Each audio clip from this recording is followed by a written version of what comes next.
श्री स्वामी समर्थ. प्रपंची पुरा बद्ध झालो दयाळा, तुझा दास मीही स्मृतीना मनाला. क्षमेची असे याचना तोम पदाला, समर्था तुम्हावीन प्रार्थू कुणाला. किती सुंदर वाक्यरचना केली आहे. आपण आपल्या प्रपंचामध्ये पूर्णपणे गुंतून जातो, पण स्वामींचा आपल्याला विसर पडून जातो. पण स्वामी महाराज क्षणोक्षणी आपल्याला आठवण करून देतात की आपण इथे कशासाठी आलेलो आहोत. खूप सुंदर ताईंच्या आयुष्यामध्ये देखील असंच काही घडलेलं आहे. खूप सुंदर अनुभव ताईंना स्वामींनी दिला. हा अनुभव अगदी शेवटपर्यंत प्रत्येक स्वामी भक्ताने आज बघावा. चला तर मग ताईंच्या शब्दात या सुंदर अशा अनुभवाला सुरुवात करूया. तत्पूर्वी तुम्ही जर आपल्या चॅनलवरती नवीन असाल तर सबस्क्राईब करायला विसरू नका, कारण असेच रोज स्वामी आईंचे नवीन नवीन अनुभव या चॅनलवरती येत असतात. ताई म्हणतात, सर्वप्रथम सर्वांना श्री स्वामी समर्थ. या ब्रह्मांडाचे चालक मालक पालक, माझ्या जीवनाचे सूत्रधार असलेले, प्रत्येक भक्ताला अंधाराकडून प्रकाशाकडे नेणारे आपले भगवान श्री स्वामी समर्थ महाराज यांच्या चरणी कोटी कोटी प्रणाम. स्वामी भक्तांनो, आज मी तुम्हाला माझ्या आयुष्यातील स्वामींनी मला दिलेले खूप मोठे अनुभव सांगणार आहे. अनुभव सांगण्याचा एकच उद्देश आहे, ज्या कोणी माझ्या ताई बहिणी भाऊ या परिस्थितीमध्ये असतील त्यांना एक नवी दिशा, आशा, प्रेरणा आणि स्वामी सेवा करण्यात खूप मनापासून त्यांनी स्वामी सेवा करावी या हेतूने मी हा अनुभव आज येथे शेअर करत आहे. स्वामी भक्तांनो, मी अहमदनगर जिल्ह्यातील रहिवासी आहे. स्वामी भक्तांनो, आज जे काही येथे मी सांगणार आहे त्यातील एक एक शब्द हा खरा आहे. मला स्वामी काय, स्वामी सेवा काय हे काही एक माहीत नव्हतं. ज्यावेळेस मी शाळेमध्ये होते त्यावेळेस आमचे एक सर होते. ते आमच्याकडून दर गुरुवारी महाराजांची आरती करून घेत होते. तेव्हाच स्वामी माझ्या आयुष्यात आले होते. स्वामींनी तेव्हाच माझ्या बोटाला धरलं होतं, पण आम्हाला काही कळालं नाही. मी कधी स्वामींचं काहीच केलं नाही. मला मांसाहार करायला फार आवडत असे. लग्नाच्या अगोदरच मी खूप मांसाहार करत असे. त्यानंतर माझे लग्न जमत नव्हते. खूप दिवसांनी प्रयत्न करून माझे लग्न जमले. लग्न झाले. आता संसाराला सुरुवात झाली. मला एक बहीण आणि एक भाऊ होता. आमची परिस्थिती ही जेमतेमच होती. फार काही नव्हते. वडील हे ड्रिंक करायचे, त्यामुळे जी काही हे व्हायचं आईच सर्व काही करत असे. आईनेच आमचे शिक्षण वगैरे सर्व काही केलं होतं. सर्व जबाबदारी तिच्यावरतीच होती. पण आई जिथे म्हणेल तिथे लग्न करायला आम्ही सर्वजण तयार होतो. मोठ्या बहिणीचं लग्न झालं, पण तिचे सासरचे हे खूप वाईट होते, त्यामुळे तिचा डायव्हर्स झाला. त्यानंतर माझे लग्न झाले.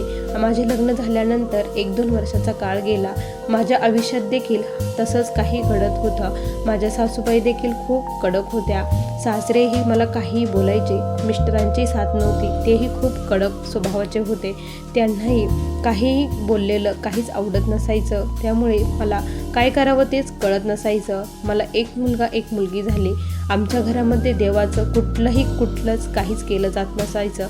अक्षरशः देवाला 1-2 महिने आंघोळ देखील घातली जात नसायची. इतकी भयंकर परिस्थिती आमच्या घरामध्ये होती. खूप निगेटिव्हिटी घरामध्ये भरलेली होती. रोज भांडणं घरात हमखास संध्याकाळीच होत असायचे. त्यामुळे खूप वाईट वाटायचं. काय करावं काहीच कळत नव्हतं. मी जर काही केलं, सासरी माहेरी गेले तर सर्व लोक आम्हालाच नाव ठेवतील की यांना सवय आहे.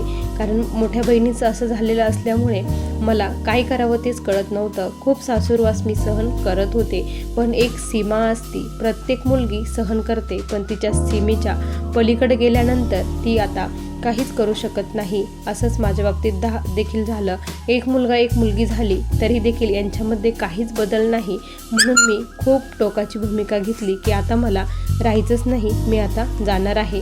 माझ्या मुलांना घेऊन मी माझ्या माहेरी आली. माहेरी आल्यानंतर आता मी जाणारच नाही असं मी ठरवलं. त्यानंतर आईची मला सपोर्ट होता की ठीक आहे, पण आईला खूप टेन्शन काळजी होती की पहिल्या मुलीचं असंच झालं आणि हिचं देखील असंच. महाराजांची माझी आई खूप सेवा करत होती. महाराजांची ती खूप निस्सीम भक्त होती. महाराजांचं रोज ती स्वामीचरित्र वाचायची. अक्षरशः तिच्या मुखामध्ये महाराजांचं पूर्णपणे स्वामीचरित्र पाठ झालेलं होतं. ती मला सांगायची की तू सेवा कर, पण माझा विश्वास नव्हता. मी म्हणायचे नाही, स्वामी वगैरे काही नाही. जर स्वामी असते तर तुझ्या आयुष्यात किती बदल झाले असते. माझ्या वडिलांमध्ये बदल झालेले नव्हते. ते बघून मला असं वाटायचं की नाही, सेवा वगैरे काही नसतं, कुणामध्येच काही बदल होत नाही असं मी म्हटलं. त्यानंतर मग माझी आई म्हटली, अगं असं करून जमत नाही. त्याच वेळेस महाराजांनी एक योगायोग घडून आणला की आम्हाला अक्कलकोटला स्वामी महाराज घेऊन गेले. आम्ही सर्वजण अक्कलकोटला गेलो, महाराजांचं दर्शन घेतलं.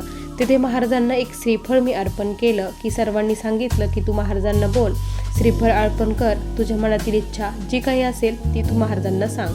मग मी श्रीफळ घेतलं, खडीसाखर घेतली, माझ्या मनातील इच्छा बोलली की मला तिथून त्या घरातून बाहेर काढा आणि माझा सुखी संसार होऊ द्या, मी तुम्हाला कधीच सोडणार नाही, असं मी स्वामींना तिथे बोलली. त्यानंतर श्रीफळ अर्पण केलं. आम्ही तिथून घरी आलो. घरी आल्यानंतर एका महिन्यामध्ये पुन्हा आमचं दिंडोरी येथे जाणं झालं. तिथे गेल्यानंतर आम्ही नाईट सेवेसाठी गेलो होतो. महाराजांची सी लीला होती, सर्व काही महाराजच करून घेत होते. दिंडोरीला गेलो. तिथे गेल्यानंतर रात्रभर आम्ही भैरवचंडी केली. प्रत्येक ओवाचला देवीच्या सप्तशतीला ओवाचला कालभैरवाष्टक म्हणून तिथे रात्रभर सेवा होती. आमची सेवा पहाटे 4-4:30च्या दरम्यानमध्ये संपली. मी खूप मनापासून ती सेवा केली. त्यानंतर प्रश्न उत्तर तिथे केले की असा प्रश्न आहे की माझे सासरचे मला घेत नाही, घेऊन जात नाही, की असा घरामध्ये खूप असा प्रॉब्लेम आहे. मग त्यांनी खूप सारे सेवा दिल्या. 3 गुरुचरित्राचे पारायण, मला जवळपास 28 दुर्गा सप्तशतीचे पाठ, त्यानंतर स्वामीचरित्राचे पाठ आणि खूप सारे उपाय करायला त्यांनी सांगितले होते. मग मी घरी आली तरी काही माझी सेवा सुरू नाही. मला विश्वासच येत नव्हता. काय म्हणजे स्वामी काहीतरी मला दाखवावं असं मला वाटत होतं. अगोदर काहीतरी पॉझिटिव्ह माझ्या बाबतीत घडावं, मग मी सेवा करेल असं मी म्हणत होती. त्याच दरम्यान काय झालं, स्वामी भक्तांनो, माझे जे चुलते आहे त्यांची जी गाय आहे ती आजारी पडली. गाय आजारी पडल्यानंतर ती गाय इतकी आजारी पडली की ती अक्षरशः काहीच खात पीत नव्हती. आणि माझी चुलती ही खूप स्वामींची निस्सीम भक्त, तिचाही स्वामींवरती प्रचंड विश्वास. जे करतील ते माझे स्वामी करतील. ती स्वामींपुढे तारक मंत्र म्हणायची, दुर्गाचं रुद्राचं तीर्थ त्या गाईला पाजत असायची. मी तिला खूप हसायचे की यांनी काही होऊ शकतं का, काहीही करते, डॉक्टर जिथे काही करू शकत नाही तिथे हे तीर्थ काय करणार, असं म्हणून मी तिच्यावरती खूप हसायची. पण स्वामी भक्तांनो, 15 दिवसानंतर ज्या गाईने 15 दिवस काहीच खाल्लं नाही, 15 दिवसानंतर त्या गाईने घास घेतला आणि तो वार होता गुरुवारचा.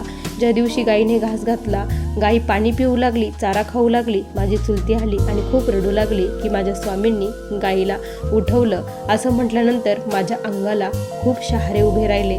खरंच हे शक्य आहे का? कारण आम्ही तर तिला पुरवण्याची देखील तयारी केली होती. तिला कुठे पुरवायचं याविषयी देखील आम्ही बोललो होतो.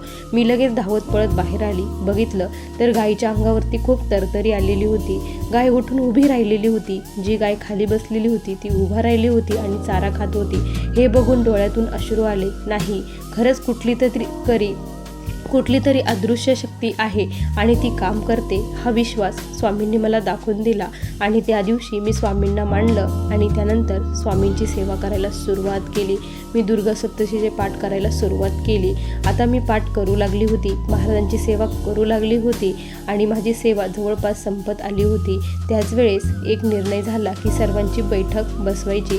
जो अंतिम निर्णय होईल तो होईल असं ठरलं. मग माझ्या मामाच्या घरी आमची बैठक ठरली. सर्व पाहुणे आले होते, सासू सासरे मिस्टर, त्यांचेही पाहुणे, आमचेही पाहुणे, सर्वजण आले आणि आम्ही एकच मागणी केली. सर्व काही झालं, कोण कसं करतं, काय करतं, सर्व बोलणे झाले आणि मला राहायचं नाही. आणि जर तुम्हाला मला घेऊन जायचं असेल तर मला त्या घरातून तुम्ही सेपरेट, म्हणजे जिथे आमचं हे होतं मेन गाव होतं, माझ्या मिस्टरांचा जॉब होता, तिथे मला घेऊन जा असं मी त्यांना सांगितलं.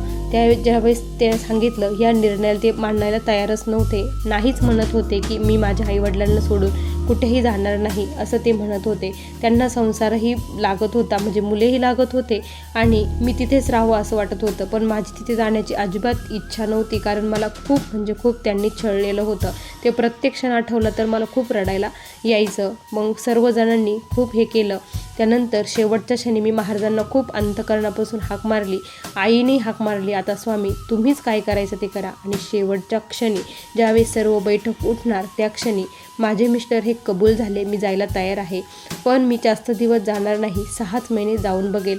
6 महिन्यात आमचं व्यवस्थित झालं तर ठीक आहे, नाही झालं तर मी पुन्हा घरी येणार असं त्यांनी सांगितलं. तर सर्वजण म्हटले ठीक आहे, तुम्ही 6 महिने दोघंजण एकत्र राहून बघा, काही बदल वाटले तर तुम्ही नक्की हे करा, नाही वाटले तर पुन्हा तुम्ही घरी जा असं बैठकीमध्ये ठरलं. ज्यावेळेस बैठकीमध्ये असं ठरलं त्यानंतर मला खूप आनंद झाला की महाराजांनी माझ्या मनातील इच्छा पूर्ण केली असं वाटलं. त्यानंतर मग आमचं सर्व जे बिरड आहे ते गावाच्या ठिकाणी गेलं, मुलांना घेऊन गेले. मुलांना छान शाळेमध्ये मी घातलं. तिथे माझ्या अजिबात काही वळण नव्हतं आणि शाळाही व्यवस्थित नव्हती. मुलांना चांगल्या शाळेमध्ये घातलं आणि त्यानंतर संसाराला सुरुवात झाली. महाराजांची सेवा सुरू होती. गुरुचरित्र पारायणही मी तिथे गेल्यानंतर केलं. स्वामी कृपेने मला अशी रूम मिळाली ना की तिथे खूप पॉझिटिव्ह एनर्जी होती. आणि जिथे जी रूम मिळाली ती अगोदर तिथे एक सेवेकरीच राहत होत्या. त्याही खूप स्वामींच्या निस्सीम भक्त होत्या. त्यांनी त्या घरामध्ये खूप सेवा केलेली होती. त्यामुळे त्या घरामध्ये खूप पॉझिटिव्ह एनर्जी होती. आणि मग आता महाराजांचं तारक मंत्र, स्वामींचा मंत्र, स्वामीचरित्र आणि गुरुचरित्राचे 3ही पारायण स्वामींनी तिथे जाऊन माझ्याकडून करून घेतले. खूप मनापासून स्वामींनी ती सेवा माझ्याकडून करून घेतली. आणखी देखील आमचे थोडे वादविवाद होतात, पण आता ठीक आहे. 6 महिन्याचा काल देखील पलटून गेला तरी देखील आम्ही तिथेच आहोत, एकत्र आहोत आणि आनंदात आहोत. मला विश्वास आहे स्वामी महाराज सर्व काही व्यवस्थित करतील. मुलांमध्ये फार बदल झाले आहे. अगोदर मुलं खूप माघारी बोलायचे, काही बोलायचे, पण आता त्यांच्यामध्ये खूप सारे बदल झाले आहे. माझा जो मुलगा आहे तो माझ्या बाजूने आहे, कारण त्याने प्रत्येक क्षण बघितलं होतं की मी जेव्हा रडायची तेव्हा तो म्हणायचा, मम्मी तू रडू नको, मी तुझ्या सोबत आहे ना, तू रडू नको, असं तो म्हणायचा. त्याने प्रत्यक्षात बघितलं आहे मी किती त्रास सहन केलेला आहे. त्यामुळे ते जरी मला आत्ता काही बोलले तर तो माझ्या बाजूने बोलतो की पप्पा तुम्ही मम्मीला काही बोलू नका, शांत राहा. कारण आता मुले जसे जसे मोठे होतात तसं मुलांना सर्व काही कळत असतं. घरात म्हणजे जे काही संस्कार पडतात ते मुलांवरती त्याचे विचार होत असतात आणि मुले तसंच अनुकरण करत असतात. मी त्याला सांगते की तू सर्व कर, पण तुझ्या वडिलांसारखा कधीही बनू नको, असं मी त्याला रोज सांगत असते. आणि स्वामी भक्तांनो, स्वामींनी खूप अशक्य गोष्ट होती माझे मिस्टर तिथून निघणं, पण फक्त स्वामींच्या कृपेमुळे, स्वामींच्या आशीर्वादाने आणि स्वामींच्या सेवेमुळे माझे मिस्टर तिथून बाहेर निघले आणि आज आम्ही खूप सुखी आहोत, फक्त स्वामींच्या कृपेमुळे. स्वामी भक्तांनो, असा मला आलेला हा स्वामींचा दिव्य अनुभव होता. श्री स्वामी समर्थ. बघा स्वामी भक्तांनो, किती सुंदर अनुभव आहे या ताईंचा. तुम्हाला हा अनुभव कसा वाटला नक्की कमेंटमध्ये कळवा. पुन्हा भेटूया अशा सुंदर अनुभवासोबत. तोपर्यंत सर्वांना श्री स्वामी समर्थ. जय जय स्वामी समर्थ. श्री गुरुदेव दत्त.